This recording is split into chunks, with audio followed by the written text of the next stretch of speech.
Hey there, it's Law Smith, sitting here with Sweat Equity. Woo! Here's my co-host, Caleb Fuddy. Howdy, howdy. And we want to talk about the douchiest word in business, branding. How to build your brand. What is a brand? What does that mean? We're going to get into it right about now. Business!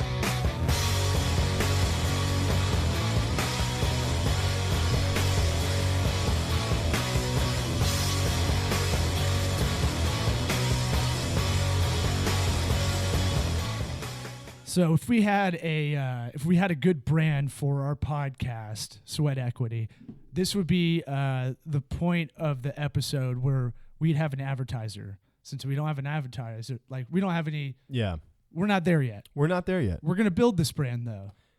We're building it. We're Realistic, realistic entrepreneurial help, small business help, startup help. Yep. Or you already have a business. It's a small business, but you got to stay lean. This would be this area, this chunk in the beginning. We'll do it like WTF or Joe Rogan, and we'll just have it at the top of the show. Since we don't have that. We don't have the part for you to fast forward through. I kind of listen to it sometimes. Yeah? You know why? Why? Because podcast advertising, I feel like those sponsors a lot of the time, now it's starting to get broad. Like with Geico advertising and stuff. Right. But like Rogan's advertisers are like Squarespace and On It and things that Ferris has MeUndies and those kind of brands. And I bought them. Oh, really? They're great. I'm wearing them right now. Interesting. They feel awesome. Okay. Yeah, it doesn't So he ain't lying. No, and that's why I kind of like listening to the advertisements on podcasts because I can find out about the Nest cameras that came out. Or a lot of the companies that advertise on these podcasts are a little bit different than your traditional companies. They're taking a traditional approach or a less traditional approach, and that's why I think they pick that sort of outlet to advertise. That's where their market is, are the people that listen to Ferris, that listen to Rogan. It's such a targeted listenership. If you're listening to this, you probably have your headphones in, your iPhone headphones in or something like that. You're in a cubicle somewhere. Or throwing darts at your boss's face on your cubicle. Or you're that dude that wears Beats to the gym. It's like, come on, man, what are you doing? Yeah. Like, I get it. You don't want to hear anything else. But this is where we put an ad. I liked hearing the advertisements. Again, those advertisers are trying to get not a broad shot. It's not the general insurance. Who the fuck buys that, by the way? Yeah. With a penguin and a general. It's like, got to get me that insurance. I'd rather have the penguin. But what does a penguin have to do with anything? It's just cool. And it's like 1997, like 3D animation. It's got to be easier than a dog. I don't understand the general at all, but people buy it. Yeah. People are dumb. And that's that. Hey, not you, listeners. No. If you're listening to this, you're smart enough to be here. You're proactive. You want to learn more. I like to listen to podcasts while I'm doing something else. I'll clean my place. I'll clean up the desk area of the office. Do something productive, but don't just zone out completely. Maybe I can learn something. Exactly. But with the podcast advertising, they're not hitting a laggard community. They're hitting the first movers. And they want to see how well that does. If you're hitting the smart people, dumb people will follow eventually, right? Yeah. So, well, if lazy. If you have, if you're in business and you've probably heard it a million times that you need to surround yourself by people who are smarter than you, and that's how you end up with growth, both personally and in business. So hopefully you are the dumbest person in the room. Because you've done something right to set yourself into that position, and you won't be the dumbest person in the room for long. Hopefully you'll be the most successful person in that room. I think a lot of what people always thought I was older, about 5-6 years older than I am. I'm 31, and it's because I hung out with guys that were 35. Is that why? 35 and 36 years old that could. I'm hanging at their level. Also, I had 2 older sisters, so you're always trying to hang with them. Right.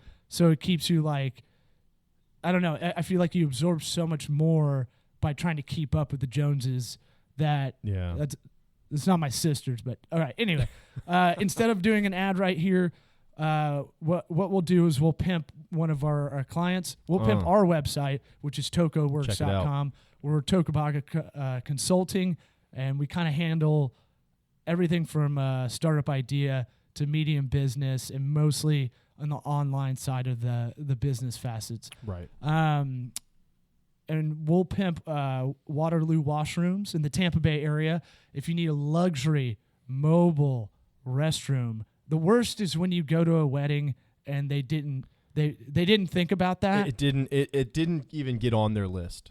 It's one of those things like, really, you had an outdoor wedding, or really you had a wedding at this farm that had one bathroom? They may have had the conversation where, what are they going to do for the bathroom? It's like, they're not going to go to the bathroom. They're going to be drinking and eating the whole time. Right. Nobody goes to the bathroom after that, right? And then one uncle shits it up, and you're like, God damn it. And it's done. It's done.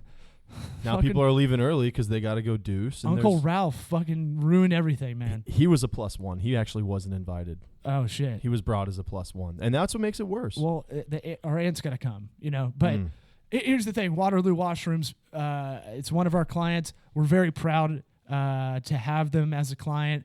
It's been amazing thus far. Just started about 4 months ago, and we're already having to buy more trailers. So I'm excited about that. You bring it up. It's all customer service when you're there. Yep. And here's the big thing. They have what's called a looper on site. A looper. A looper. Why don't you fill everybody in on what the looper is? Not a bathroom attendant, because those suck. Yes. You know the awkward feeling where you go to the bathroom and you're like, oh, fuck, a bathroom attendant? And you're like, all right. Yo, can you slip a piece of that juicy fruit in here while I'm washing these hands, please? Yeah. I swear I'll give you $1. I like the guys that just don't talk. Those guys are like, you're just like, they're too good for the bathroom they attendant jobs, but they showed up anyways. Right. They don't hand you anything. They're not like hustling. I'm cool with those guys. They're essentially a statue. Real recognize real. They're kind of like those. They remind me of those like you put it on your roof like a bird statue, so no other birds attack the house. Yep. It's kind of like that. Like that's how I feel about those guys. They just set the tone early. It's like, yo, we're not friends. I'm just here to give you soap. We're not friends. Don't look me in the eye. We don't need that communication. But the dudes who hustle, it sucks because then you never want to use the bathroom. So because you're like, fuck, I gotta tip this guy every time I go take a piss. I've had 12 beers, so the 13th beer, I'm gonna have to go. This isn't the last time I'm gonna see you. My prostate's swollen. At this point. That's the other thing. There's no downtime for someone to not be in the bathroom if you've got to go drop some heat. There's always someone there standing guard while you're trying to, and it's like, can we make a little noise? Can you put on some music? And usually they're like streaming music from some like app on their like pay-as-you-go phone. Yep. And it's, coming in a little chopped up. So there's a little bit of ambience noise in there, breaking up the deuce, but it's just not a comfortable situation for anybody. If you're deucing, plus you feel like you're on a timer. Like that guy knows you've been in there. They need quick turnover. You've been blowing it up for 5 minutes playing Angry Birds too. It goes up $1 a minute after 5. Yeah. So no more of that. The Looper, it's an old school name actually for like an attendant. That our idea was basically he just loops around and cleans up everything. The Looper. Yeah. And he's an on-site customer service for Waterloo Washrooms. Nice. Go to waterloowashrooms.com. You can check them out on Facebook and Instagram. It's a really great thing. And this kind of dovetails right into this episode about branding. Yep. Because, it's like we said at the top of the show, it's the douchiest word you hear now. Yeah. Because social media has kind of made it like everybody's got a brand. And maybe I hear it more than normal people, like people not interested in the business side of everything. Mm-hmm. But like, I also hear this a lot with like musicians and like perfect example, the Fat Jew. Yeah. Oh my on gosh. Instagram, the joke stealer. If you don't know, in the comedy world, stealing jokes is like basically being Jared Fogle. It's the lowest of low, right? And so he has a brand, and it crumbled once he got a deal with like one of the big agencies and then a deal with Comedy Central, and he's telling everybody, oh no, I'm building my brand, and kept pushing that. And he's like, I didn't even know jokes are being stolen. Well, you should know that. Yeah, you should probably You're the know top that. of the heap. Yeah. And it's your face. and your moniker. Ignorance is not innocence. Right. Exactly. And that's his brand. And his brand went down because it didn't have. It's a house of cards essentially. Yep. With Waterloo, it was an interesting story. We had our friend come to us, and within a week, we came up with the name Waterloo as in a loo. And our business partner Josh was able to knock out a simple brand book, and that is something I'm experiencing. A lot of businesses don't even have that part. That's such a foundational piece, the brand book, and it's something that, when you're in the beginning phases of this is more than an idea. It's starting to move into the realm of, hey, we have clients, we're moving, at maybe a slow pace or a small scale, but we are moving and we do have things going on. Having that branding and that brand book is so important to fall back on when you're looking for new and fresh ideas, and you may say, man, I'm going to make this social media post, or I'm going to make this blog post, or I want to, redo this page on the website.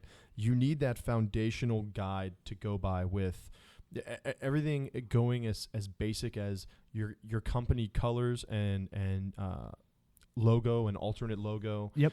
And keeping it consistent so that when people go to your social media pages, when they go to your website, they're not sitting there and they click on another page and they say, well, what company is this? Right. What are we talking about on this page? It looks so different from the other ones. Or why does this Instagram post look different from all their other ones? You don't want to confuse anyone at any time as to what your mission is, what you're about, or whose page they're on, or what they're looking at. So it's so important to be able to fall back on that brand book to keep you on track. So I had one of my friends that was talking shit to me about running my own consulting company, and I was like, okay. And when we were setting this up, you have to set yourself up for your friends to keep you honest like that, right? Mm-hmm. They're like, what do you know? And they didn't know I've been the fucking nerd. Like, I nerd out.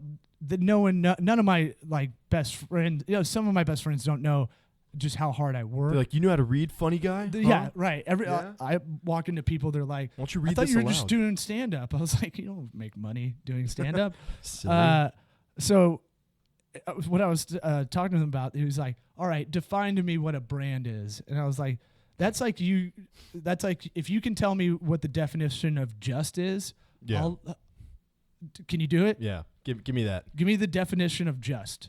I'll be here. I was like, that's kind of like, this can be as sprawling and it can be vague, because brand it can literally kind of sprawl across every part of your business, because even your customer service is part of your brand. Let's see, who has good customer service? I was trying to think of this the other day. Example can we use here? Let's say you have I'm trying to think.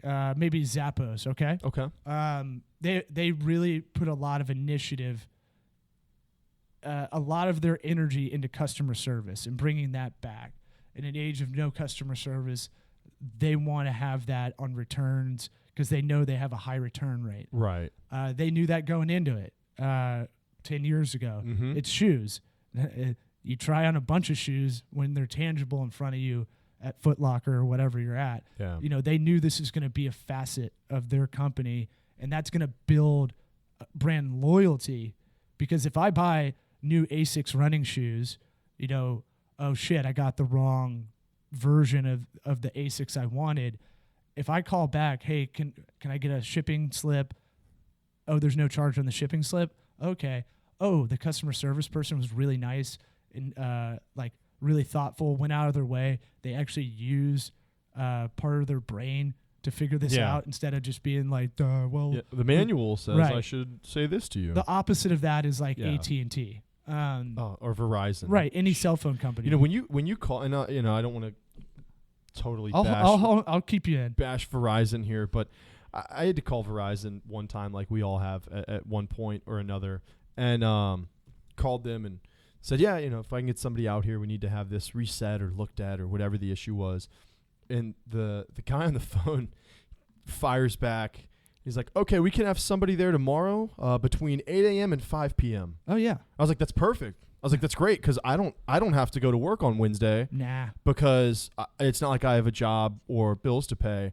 So I'll just wait here between 8 and 5. Right. And hope you show up. Yeah. That's perfect. I'll see you Wednesday. Thanks. We all make apps at home. Yeah. No, that's what I do. And I usually just sit around. I just watch TV. So yeah, that's good. That window, we had it for this office, and we have a bar downstairs called the Bricks, and I had to just sit there, and I was like, I had an afternoon window, and I was like, well, if I'm working on my laptop downstairs using their Wi-Fi, but it's not secure, so I don't want to do too much client stuff. I just was like, all right, I guess I'll start drinking on this Friday while I wait for this guy who's late, who already missed the window. It was already like 30 minutes and outside. you get no benefit from them. It's not like if we don't give you a receipt for your pizza, it's free. Right. Did you just sit and wait longer? He at least said he's sorry. I don't even get that half the time. Jose was a good guy. You think I so? liked him. Yeah. I try to be as nice as possible to anybody that comes in my house or office or whatever. Right. Like offer a beer or water. Rare is the time they'll take the beer, but they appreciate it. And then usually if you're nicer to customer service, you usually get more out of them. Yeah. Anyway, that's building a brand on one of the pillars of their company, like Zappos. Mm-hmm. I'm not even sure if Zappos is the company I'm trying to use, but you understand the. Well, and another good company, and because we have one here in Tampa where we are, is Nordstrom. And they are renowned for their customer service. You can return any article of clothing, even if it's been worn, and you can take it back, and they'll give you a refund. Sometimes they're overly helpful with how much attention you get while you're shopping and getting rooms started for you for fitting rooms and all that stuff. But I'd rather them be over helpful than under helpful. Because you compare Nordstrom's to going to Macy's or another store, Dillard's, where there's registers that aren't even open and you can't find anyone to do anything for you. That is part of their brand. That's part of who they are. Is there's always someone there to help you. You're not gonna go at this shopping expedition alone when you go into Nordstrom. Right. So and a lot of people like that. And you pay a premium.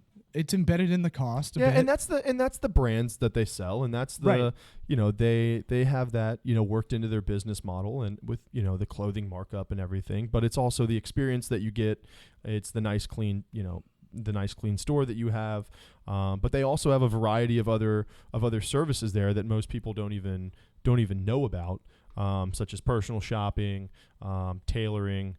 They have people there who will shine your shoes for you if you go in with like an older pair of shoes that you have. So those are really cool aspects that a lot of people don't incorporate, and that's customer service. I mean, having those readily available for the customer it's great customer service, and that's worked into their branding that once you go there, that, and you have that sense of comfort shopping at their store. So yeah, I totally agree. It's one of those things, and after a while, the economies of scale come at play that your margin gets bigger because all you're doing is you're having that customer service that you already know is there. Mm-hmm. Then you can work from there on with whatever clothing lines you're working with on the markup, because you've already built this brand that's already high end.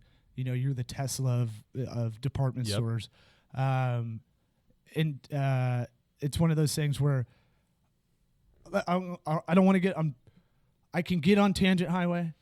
So I'm trying to. Been there before. I'm honing myself in. I get so excited, and then there's so many arms to creating a small business or getting an idea going that I'll just sprawl out everywhere, and then we don't get anywhere like our last episode. So here's the real. I want to try to give.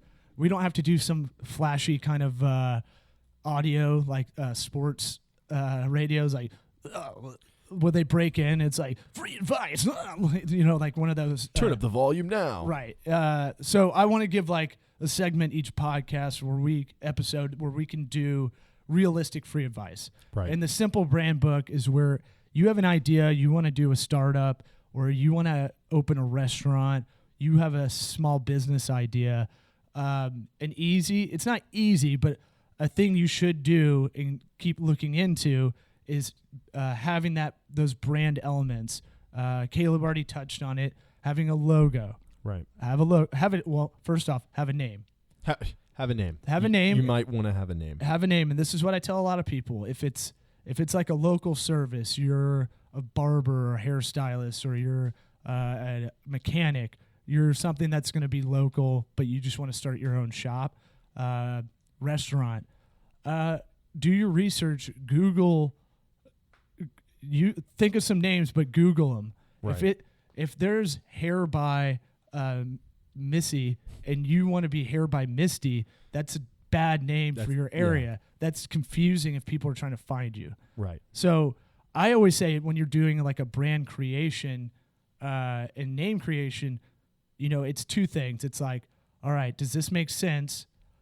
And you have to think of people as really dumb. And I don't. Yeah. I keep saying that, but I am the same way too. But you have to assume that when that these people have no other knowledge of your company or your brand. So in your name, you either want to do one of two things. You want to create curiosity for them to dig in to find out more about it, such as the made up names. Google,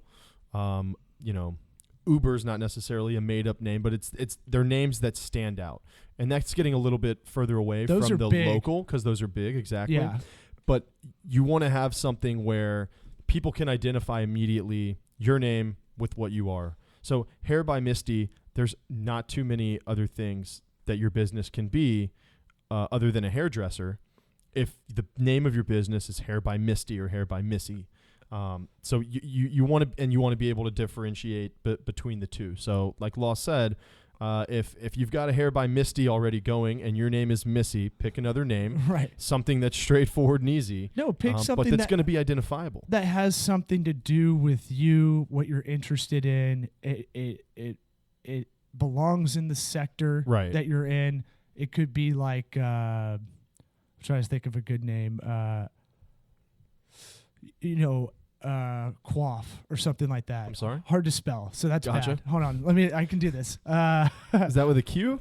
Well, I'm trying to think of something that's like, it's a little left of center, but it'll stick in your mind. That's why we loved Waterloo as a name. Yeah. Because it is like. And that's another good example. I know we've already talked about them, but I think with their branding, and I would challenge anyone who's listening. I know we've already plugged them earlier in the segment, but go to waterloowashrooms.com and you'll see exactly what we're talking about. The logo is clean. It's easy on the eyes. It's easy to dissect immediately what Waterloo is, what they do, what their service, what kind of service they provide, and what kind of role they fill.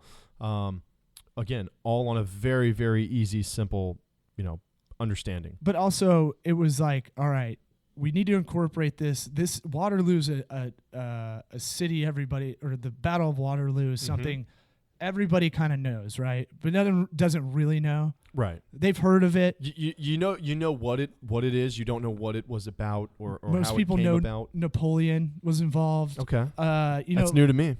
I'm pretty sure. And so and it had the part Lou. This is another thing when you're doing a name creation. You need to kind of exclude some of the attributes of the business. So you need to exclude some terms. We weren't going to go potty. We weren't going to go throne. Right. We weren't going to go can, outhouse, any of that, because that already knocks us down a peg as far as a name. That already makes us in the porta potty realm. Yeah, there's an immediate recognition, and that's not always a good thing, depending on where the consumer puts you with their first, their immediate thoughts of your name. And one thing I like to do when I'm spitballing names is, how would someone say this? Oh, are you getting a Lou? Are you getting a Waterloo Washroom? Those sound like turning them into a bit of a slang term. Yeah, are you getting Waterloo? Oh yeah, call Waterloo. How would someone say this? Casually. Right. Yeah. And so that, I think, is just like kind of go through it as a customer as well. Hey, I go to Hair by Misty or Missy. Like that's way too general, vague. We're plugging way too much for free. The Missy and Misty for their hair services doesn't exist, but not in the area at least. Did you Google this? Yeah. Were you on Sunbiz? I was helping someone out. Interesting. Okay.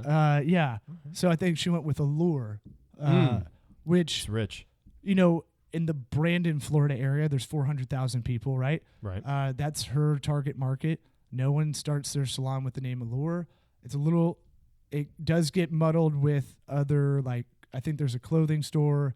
There's something else. Like but if there was a fishing company that sold a single lure, that could be a little, you might get mixed up there and end up in the wrong parking lot, but I think you'd steer clear of that. Hashtag puns. Hey-o. And so I think name creation has to start with that, right? Right. And here's another thing I like to do is if I'm waffling between a couple, take a Google form and make a vote.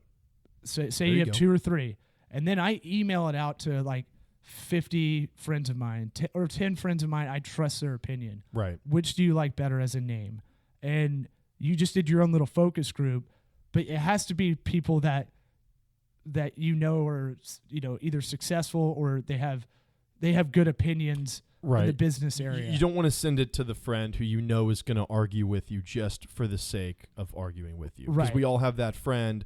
If you say anything about the Buccaneers or if you say anything about a presidential candidate, you just opened up a can of worms and you're going to be talking about politics that neither of you are qualified to talk about for the next 2 days. Right. So, and you know, I started a company a little while back called the Scouting Block.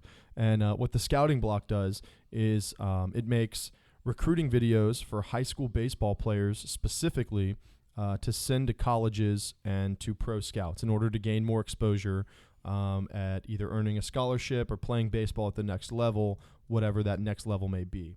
And when I was developing the company and coming up with you know, the branding scheme, the name, everything that we're talking about today, I asked a lot of different people, you know, what do you think of the Scouting Block? And I think I got too caught up in I want everyone to give me approval on this name. Then I'll know it's the right name. Instead of just saying, let's only ask a couple people, a couple valued opinions, and hear what they have to say. And if generally they say, yeah, it's a great name, I think it's easy, I get it, it goes well, you know, I see the logo looks good, then you're good to go. I mean, this isn't something that, you know, for 6 months you need to be polling everyone you know about the name of your small business. Yeah. You know, get something that makes sense, something that's clean, easy, and dissectable, and let's move on from it, because I think there's nothing worse than you can talk yourself out of anything. Oh, yeah. And there's millions and billions of names out there that you could name your company. Find a good one, get some sound advice, and then move on, because it shouldn't be something that you lose sleep over. Right. It should be something that if it sounds good to you, get a couple good opinions, and then go from there. And if you are a person that has a good compass, trust your instinct, right? Right. And so I've got another point to that, but I'll use our company as an example. Mm-hmm. I like Tocobaga Consulting. I know it's a little obscure, but I knew we're going to have to brand it a little bit different with Toco Works. Right. And there's also scalability with it. This is kind of the second point I was going to make. If you're thinking of a startup or a small business that you're like, hey, maybe this thing will take off, and maybe this retail store will expand one day. You don't want to keep it so. Again, don't create your own glass ceiling with the name, right? So the reason I liked Tocobaga was that it had roots from Tampa, because we're really gonna be regional most of the time. Mm-hmm. We have some clients outside of the area, but I know competitively, we know our strength is going to be these handshake relationships that we're meeting people in person. We're doing the holistic, we have a campfire logo, and I kind of like that theme as like, we're going to collaborate, we're going to sit around and kind of figure this out. Yeah. And just so I don't know if a lot of people know where tocobaga I was derives from. That. Do you want to get into that? So it's the Indian tribe that was in the Tampa Bay area. The Safety Harbor region, I think, is where it was. Yeah. So Tampa Bay area, which is across the bay from Tampa, or considered part of the bay, and they named the city of Tampa. Tampa means sticks of fire, so hence the campfire logo. So it has a deeper root to it. And then I knew no one can spell tocobaga, or they'll forget it because it's just kind of silly. Right. Plus, it's already a beer made by Cigar City Brewing. Right. Incredibly popular. And so tocobaga red ale. And so it's one of those things where I was like, well, let's just call us Toco Works. And then that'll be easier to remember. An email at Toco Works is easy to spell. Flows a little better. We can do, and then it's scalable. Once we've already started talking about, working on in-house projects, and that'll be Toco Labs. Yep. And, we may divide a bunch of things up. We may just keep, one day I hope we just have a small business sector, Toco small business, and then consulting on the other side. Right. So it gives us that scalability. It's a short name. Brevity is the soul of wit. And I think having those roots in here without having to be like, we're Tampa Bay tocobaga. Yeah. That anytime you if your goal is to just stay regional and to just stay in a certain area, then by all means, you can branch off, and it kind of gives it that franchise feel to it, which isn't always a bad thing. It just depends on what you're going for. But, if we ended up being Tocobaga Consulting of Tampa Bay, then that's one thing you can do. But to, like you said, to keep it scalable, to not create your own glass ceiling, just Tocobaga Consulting, or Toco Works for short. It just makes it easy, and it makes it just more recognizable. Right. To somebody, the goal of this thing is not to close off our clientele to just Tampa. While this is where we're from, where our roots have been dug in deep, we want to help. And there's a really different thing going on in Tampa right now as far as growth within the city and within small business, corporations. There's incredible growth happening now, and that's going to continue to happen for the next who knows how many years to come. But that's for another episode. But that's for a few episodes. But if someone calls us from Seattle and says, "Hey, we saw your work. We saw some of the companies that you've helped. We want to get on board with you guys." We've got someone. Yeah. So no, we do. Like they already did. It's one of those things where you don't want them to feel that we're closed off just to working in Tampa. Right. That we're able to take clients nationally and globally and to assist them in their needs of growing their business. So a scalable name is huge. Obviously, if you're just starting a service industry, you're starting a restaurant, you just want to get through year 3, just make it open-ended so that if you did open a second location somewhere, you're not, let's say you're in Nashville, but you want to open a second location in St. Louis. Right.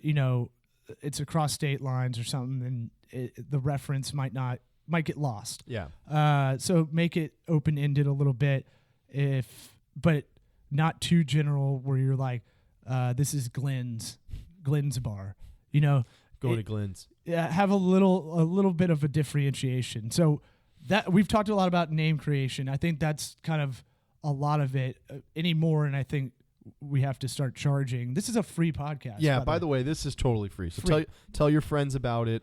Tell everyone if you're sitting next to a coworker right now, take your headphones out, man. Unplug the jack and just let it play through the speakers. So they will thank you. And you should also, if you can't think of a name, you should have a name in place while you're working on that. Like right. Waterloo was Refined Watershed before we figured out a name. And that's like a working title. Some movies have working titles like Absolutely. that. Books have working titles. It just keeps a placeholder so that when you're talking about it with anybody that might be on your team, they know what you're referencing to. Right. And then it'll also keep you going. You know, you're driving in the car, that's shower thoughts, whatever. Yep. That's take a walk. Literally, that's going to be the best way to. I know for me, some of my, I like to dream on things. I like to think of possibilities and how big things could get, or even on a small level, how successful things could get just staying, relatively small and local. Yeah. But the showers, I don't know why. The shower is where I do most of that thinking and dreaming. It's because you can't. There's science behind it. It's because you can't. You can only really focus on that. You can't bring headphones in with you. Yeah. You might phone. Yeah. And you've also like kind of subconsciously trained yourself that like this is an area. I'm safe here. Of free form now. Thought and beating off without your girl knowing. Okay. So I gotta throw in some dick jokes. Yeah, there's got to be dick jokes. Okay. So name creation, we've given a lot, and if you want to hit us up on Facebook, Twitter, Instagram, we'll try to answer you back or try to bring your questions on to the next podcast episode. I want to try to get this free advice out. And this is what I tell a lot of people that want to start their own thing. Mm-hmm. All right, so you have a name, right? You need a logo. You're not a creative type. You don't know how to do it. Start drawing it on a legal pad, right? There's sites like, if you're not using us, there's sites like 99 Designs. Yeah, that's a great site. You can go on Fiverr. Yep. I think 99 Design makes artists compete.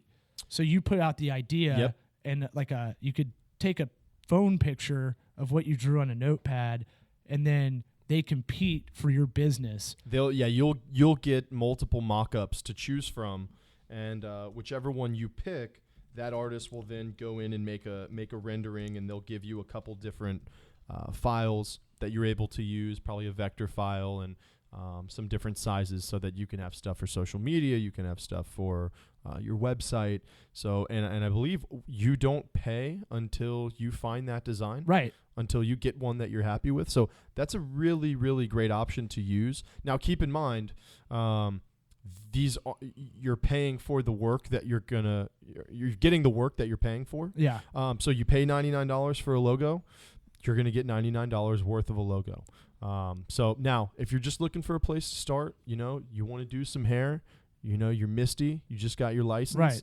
Want to cut up some hair, maybe that's not a bad place to start. You want to do like a blow dryer, two blow dryers crossing each other, that hipster thing we've been talking about. I mean, that's great. Wow. Yeah. I mean, 99 Designs is good. Fiverr can get you started too. Fiverr can get you started. Fiverr is about a $5 base cost. Yep. To get what they would just kind of consider their base package of, if you need a logo, $5. For $5, I mean, you can get work that you don't like and go back in and try to hire someone else to do it. So even if you do it a couple times, it's still super affordable. But what it does, what these sites do, they make your idea real. Right. And that's the exciting part of having a logo and starting a business and having this idea that you had, that you called your friends about, and that you've been, typing away in a Word document or an Evernote document on for different notes, and creating a business plan for. It makes it real for the first time. And I remember the first time I saw my logo for the scouting block was years ago, and I was blown away.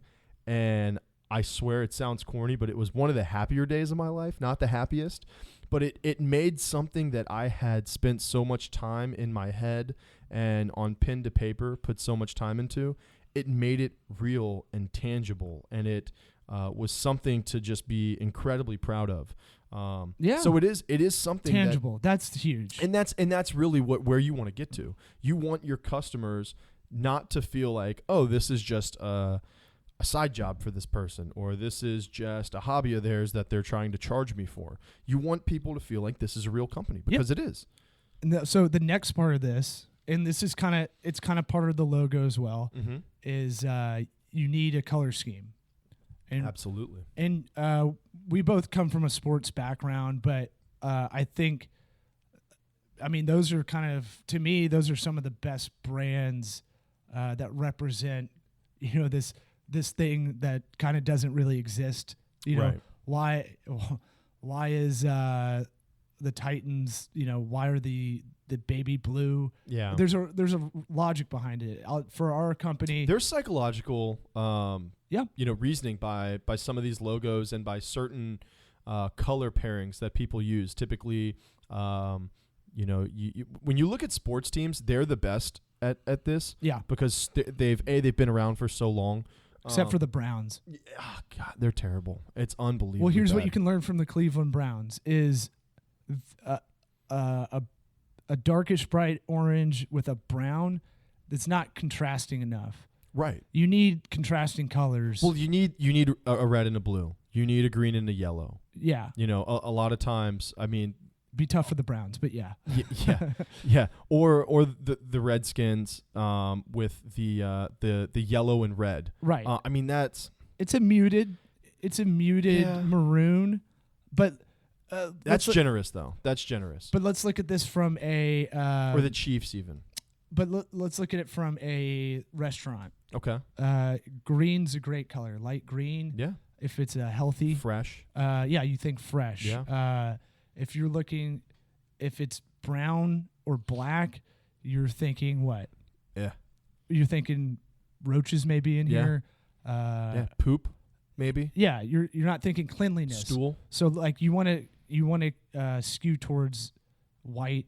You know, right, bright, light clean, colors, airy colors that are, and not only are they inviting and they're easy to look at, but they just put a good perception in your head. Now, if you're a motorcycle retailer, you probably want black. You want these dark. You want a little browns. more hardcore, a little more edgy. That's okay, but not when you're dealing with food. No, you know, when you're dealing with something that people want to be perceived as clean.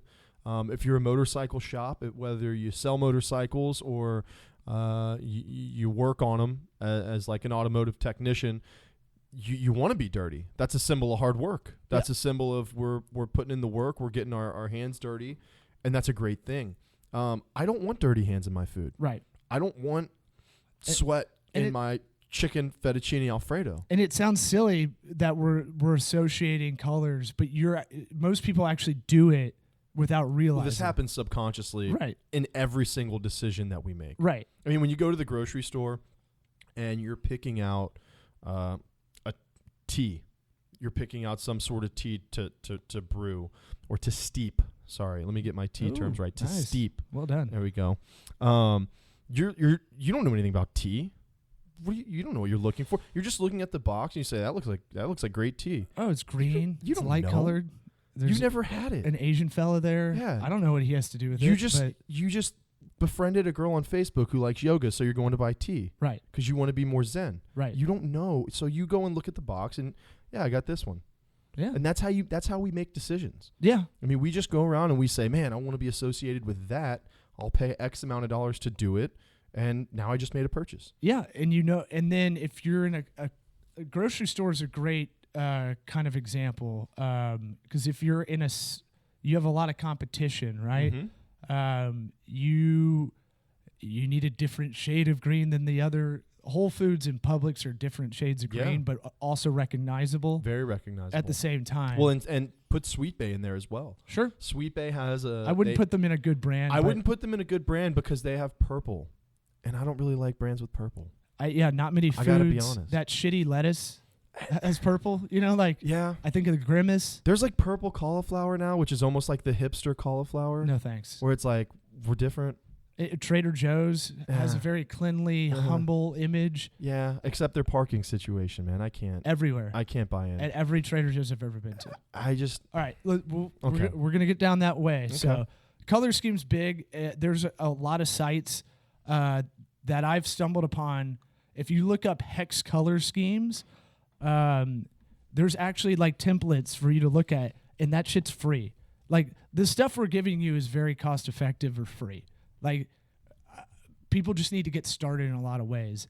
And if you have a favorite sports team or other company in a different industry, just start with those colors and then go, I need to tweak it a little bit this way and this way. I need to make this gold a little bit more bright yellow, or whatever you need to do. Yeah. And guys, if you want to do yourself a favor, if you're sitting here and you're saying, man, I've got an idea, I've got a logo, got a name, what color should I use? What do I want to shoot for colors?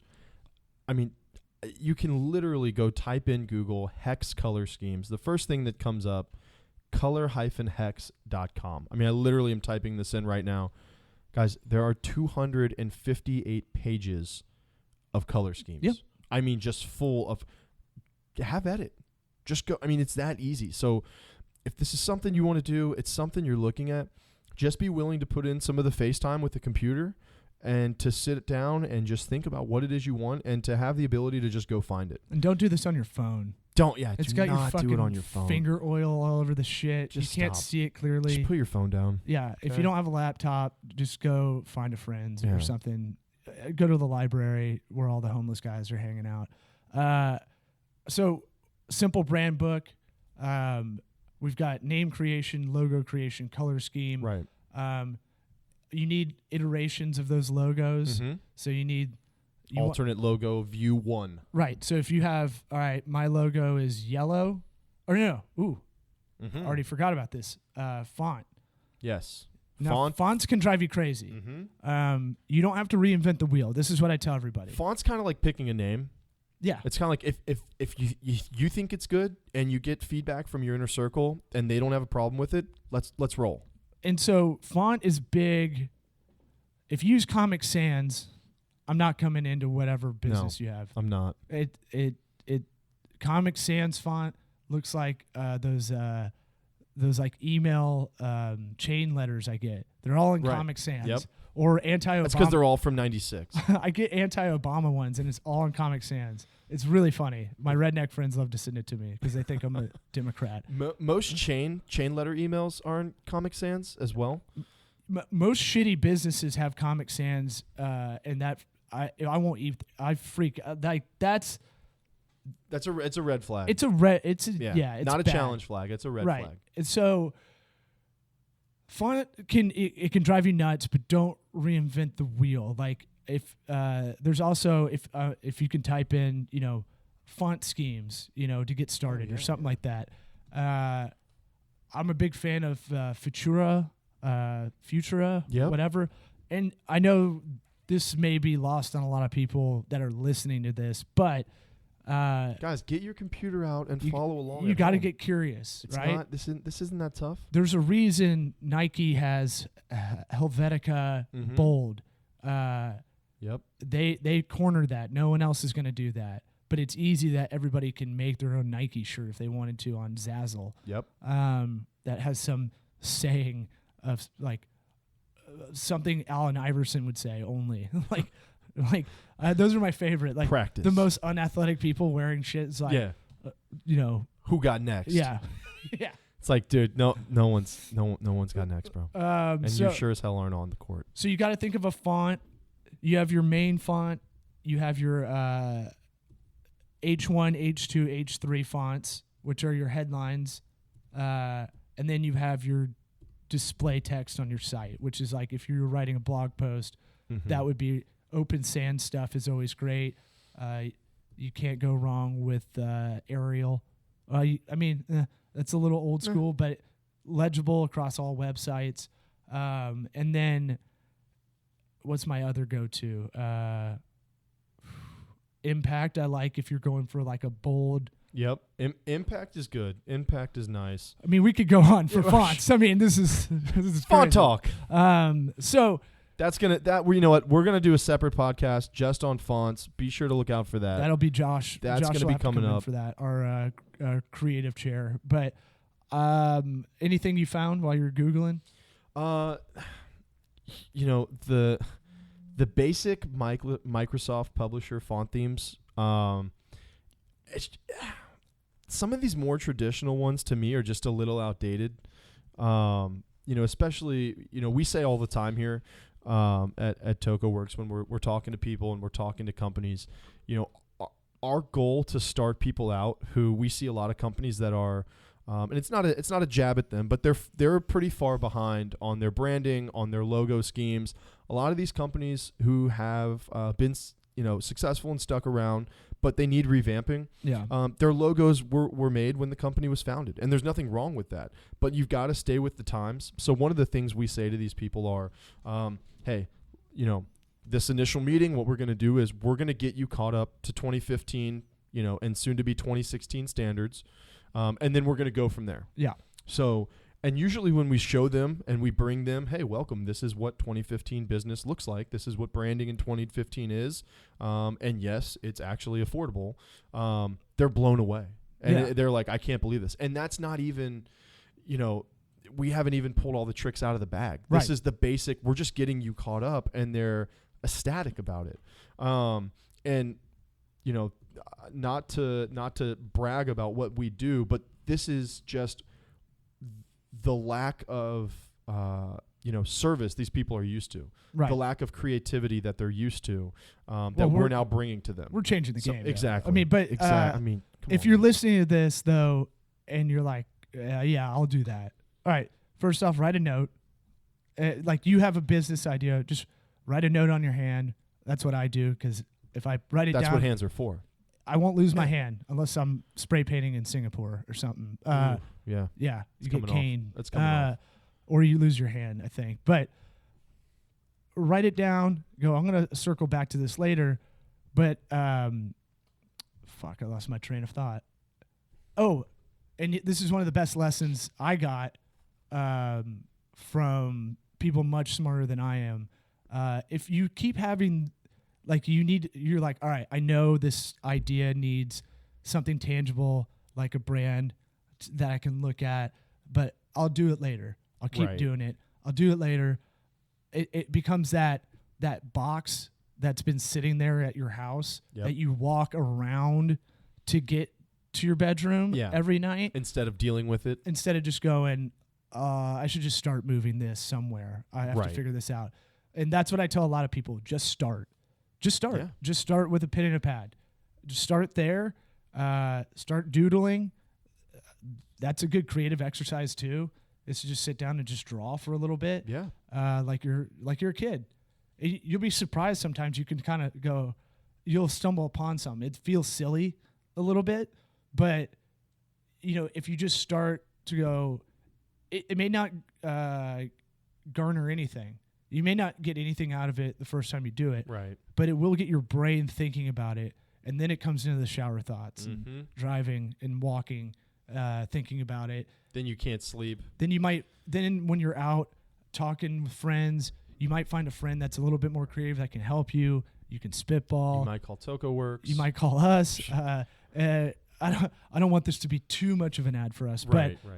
This is what we're experiencing. This is what we're going through with a lot of people. And as Caleb was saying, we just try to keep people to like 2015. Let's just get you to right now. Yeah. The present.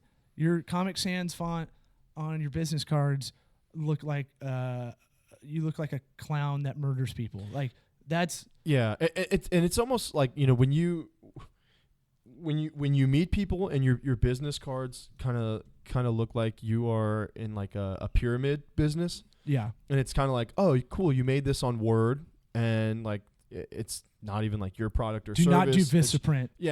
Do not. And sorry if we just lost a sponsor there. Fuck them. I can tell a Vistaprint card when I see one. But it is flimsy. The printing is cheap. But if you're just trying to get started, it's free. Yeah, but there's so many other options you could use other than here's the thing. I'm talking about the people who are doing like a home jewelry, or they're doing something. Stay-at-home mom business, something. But I don't know that I would recommend. I always say get the person's information. But don't even worry about a business card usually. Just say I ran out. Yeah. I try to get the person's info. Do you know how many times I've told people I ran out of business cards and I never had one to begin with? Then you're in control of that relationship starting. You have the follow-up power. We got to do an episode on follow-up. Oh yeah, there All will be. Well, look, we're butting up against an hour. What we're going to do is we're going to post, when we post this episode, we'll post what a sample brand book looks like. It's a one-sheeter. We do it for a lot of companies.